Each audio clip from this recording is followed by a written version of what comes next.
ሰላም ክቡራት ተኸታተልቲ ኣብ ርሕቑን ቀረባን ኮንኩም መደባትና ትከታተሉ ሎሚ ድማ ከምቲ ልሙድ ዕለታዊ ዜና ሒዘልኩም ቀሪበ ኣለኹ። ፈለማ ግን ቅድመታት ዜና ናብኹም ከብል ኣብ ናይሮቢ ናይ ሓይልታት ፅምዶ ኣኼባ ኣብ ዝካየደሉ ዘሎ እዋን ስርዓት ብልፅግና ናይ ሓሰት ናይ ድርድር ወረታት ይዝርግሕ ምህላው ተገሊጹ።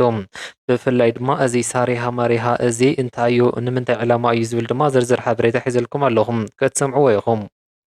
ብርቱዕ ናይ ኣየር መድፍዕ ደብዳቤ ተፈፂሙሎም ኣብ ጸለምቲ ኣብ መንጎ ስርዓት ብልጽግናን ሓይልታት ምክልኻል ትግራይን ከቢድ ናይ ወተሃደራዊ ምትፍናን ምፍጣሩ እቲ ስርዓት ብእግረኛ ሰራዊት ኣቢሉ ናይ ምብታን ገጽታ ኣርእየሎም እዚ ጉዳይ እውን ብሰፊሑ ሒዘልኩም ኣለኹም።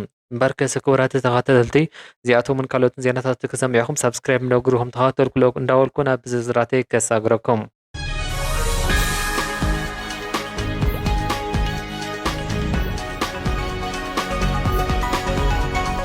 ብልዕሊ 8.5 ሚልዮን ብር ወጻኢ ብሰንኪ ሕፅረት ዝናብ ዝተፈጠረ ቀለብ እንስሳ ብመሰረት ተገላጻይነቶም ምጥን ቀለብ ከፍቲ ብምግዛእ ሓገዝ ምሃብ ጀሚርና ክብሉ ገሊፆም።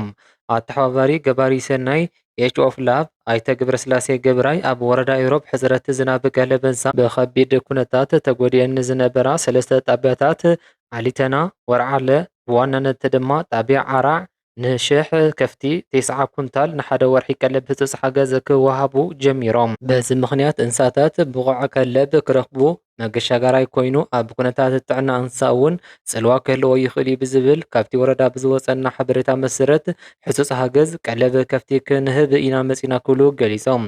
ኣብ ጣብያ ዓራዕ ሓላፊ ማሕበራዊ ጉዳይ ኣይተ ሽፋረ ስብሓት ከምኡውን ነበርቲ ጣብያ ዝኾኑ ቀሺ ወልደማርያም ሓጎስን ኣይተ ተስፋይ ኣብርሃ ከም ዝገለጽዎ እቲ ሓገዝ ኣጋጢሙና ንዘሎ ዝለዓለ ሕፅረት ቀለብ እንስሳ ዝፈትሕ እዩ ክብሉ ገሊፆም። ብተወሳኺ ሞት እንስሳ ንምክልኻልን ጥሪት ስድራ ቤት ንምዕቃብ ኣገዳሲ ኣስተዋፅኦ ከም ዘለዎም ድማ ሓቢሮም። ዋና ኣመሓዳሪ ወረዳ ኢሮብ መምህር እያሱ ምስግና ነቲ ሓገዝ ሒዞምዎ ናብ ኢሮብ ምምፅኦም ነቲ ኩነታት ኣብ ቦትኡ ብምርኣይ ኣድላይነት ብተወሳኺ ሓገዝ ንምግባር ዕድል ዝፈጥር እዩ ክብሉ ድማ ገሊፆም። እዚ ሓገዝ ግን ከም ናይ ሓደ ግዜ ፍታሕ ጥራሕ ክውሰድ ከም ዘይብሉ ዝገለጹ ምክንያቱ ሕፅረት ዝናብ እንተቐፂሉ እቲ ናይ ማይን ቀለብን ጠለብ ክውስኽ ስለ ዝኽእል ጻሊም ምክታልን ተወሳኺ ሓገዝን ከም ዝድሊ ክግምገም ይግባእ ክብሉ ወሲኾም ሓቢሮም ይብል ጸብጻብ ርክብን ሓበሬታን ወረዳ ኢሮብ።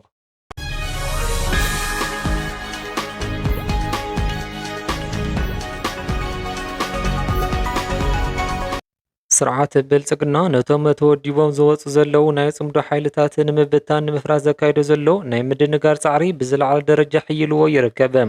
ሎሚ ኣብ ኬንያ ከተማ ናይሮቢ ናይዞም ጥሙራት ሓይልታት ኣመራርሓ ኣኼባ ኣብ ዘካይድሉን ሰፊሕ ናይ ሓበር ምክክር ኣብ ዝገብርሉ ዘለው እዋን እቲ ስርዓት ምስ ሕወሓት ክደራደር የውዒለ ዝብል መሰረት ዘይብሉ ናይ ሓሰት ወረታት ክዘርግሕ ውዒሉ ኣሎ።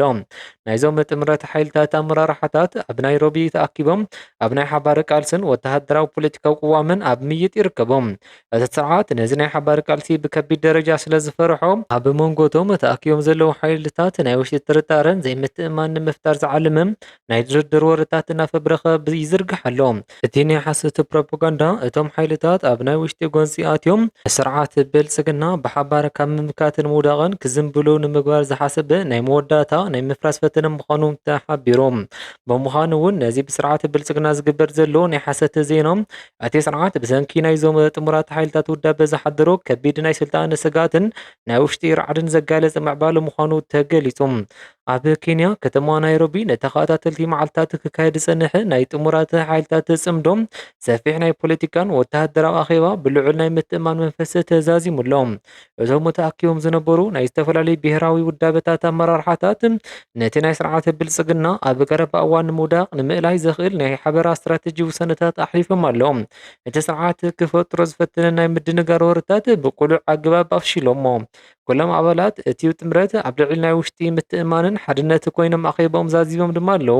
እቶም ሓይልታት ኣብ ዘሕለፍዎ ናይ ሓባር ውሳነ ነቲ ብውሽጢ ዝተበታተነ ዓቕሚ ዝተመናመነ ስርዓት ብልጽግና ሙሉእ ብምሉእ ንምእላይ ዘለዎም ድልውነት ቀራብነት ኣረጋጊፆም እዮም። ድሕሪ እዚ ናይ ናይሮቢ ኣኼባ ኩሎም ጥሙራት ሓይልታት ኣብ መሬት ዘሎ ናይ ሓባር ወተሃደራዊ ፖለቲካዊ ጸቕቲ ብዝለዓለ ብምሕያል ነቲ ናይ መወዳእታ ናይ ምእላይ መስርሕ ከፋጥኑ እዮም። ብምዃኑ እውን እዛ ብኬንያ ብዓወት ዝተዛዘመ ናይ ጽምዶ ሓይልታት ተኣኺቦም ነቲ ስርዓት ብልጽግና ዝዝርግሖ ናይ ምፍራስ ፕሮፓጋንዳ ዘፍሽልን ናይቲ ስርዓት ናይ መወዳእታ መውዳቕ መዓልቲ ኣዝዩ ዝቐረበ ዓብዪ ምዕባለ ምዃኑ ተገሊጹ ኣሎ።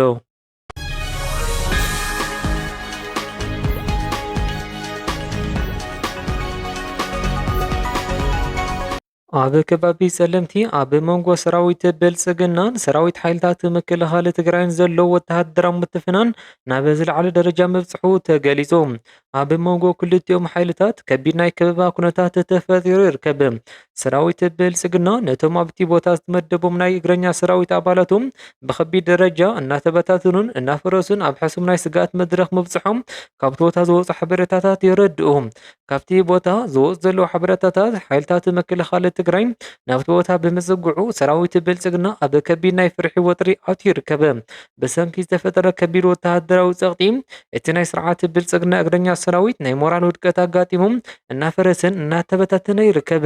እቲ ስርዓት ኣብቲ ከባቢ ዘለዎ ናይ ቁፅጥር ዓቕሚ እናተመናመነ ብምህላው ነቲ ዝተፈጠረ ናይ ወተሃደራዊ ውድቀት ንምሽፋን ናይ መወዳእታ ናይ ተኹሲ ፃዕርታት እናገበረ ይርከብ።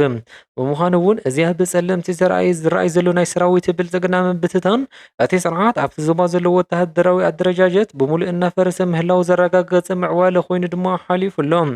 ኣብ ግንባር ጸለምቲ ዝተመደቡ ላዕለዎት ወተሃደራዊ ኣመራርሓ ሓይልታት ምክልኻል ትግራይ ኣብ ዝሃብዎ ሓበሬታ ሰራዊት ስርዓት ብልጽግና ኣብ ዝተፈላለዩ ግንባራት እናተበታተነ እናተማረኸ ብምዃዱ ኣብ መሬት ዘለዎ ናይ እግረኛ ሰራዊት ዓቕሚ ሙሉእ ብምሉእ ከም ዝተመናመነ ገሊፆም።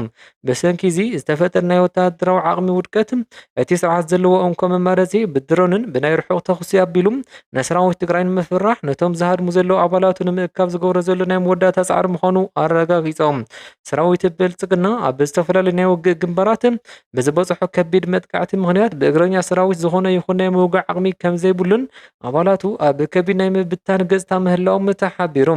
እቲ ስርዓት ነቲ ኣብ መሬት ዘሎ ናይ ውግእ ውድቀት ንምሽፋን ነቶም ዝሃድሙ ዘለዉ ኣባላቱ ደው ንምባልን ብናይ ድሮን መጥቃዕቲ ብከበድቲ ኣፅዋራት ተኹሲ ብምኽፋት ጥራሕ ህላውንኡ ንምርኣይ ይፍትን ከም ዘለዎ ተገሊጹ። እቲ ስርዓት እዚ ዝገብሮ ዘሎ ናይ ተኹስን ናይ ድሮን መጥቃዕቲ ኣብቲ ዞባ ሓድሽ ናይ ሙሉእ ብምሉእ ኩናት ምጅማር ከም ዘይቐርብ ብምዃኑ ሓይልታት ምክልኻል ትግራይ ዝኾነ ይኹን ወተሃደራዊ ምዕባለ ብምሉእ ድልውነት ይጽበዩ ምህላዎም ገሊፆም። ብምዃኑ እውን እዚ ብመራሕቲ ግንባር ጸለምቲ ዝተሓበረ ስርዓት ብልጽግና ኣብ ከቢድ ናይ ሰራዊት ምዝንባል ናይ ዓቕሚ ምድኻም ከም ዝወደቐ ዘርኢ ምዕባለ ምዃኑ ተገሊጹ ኣሎ።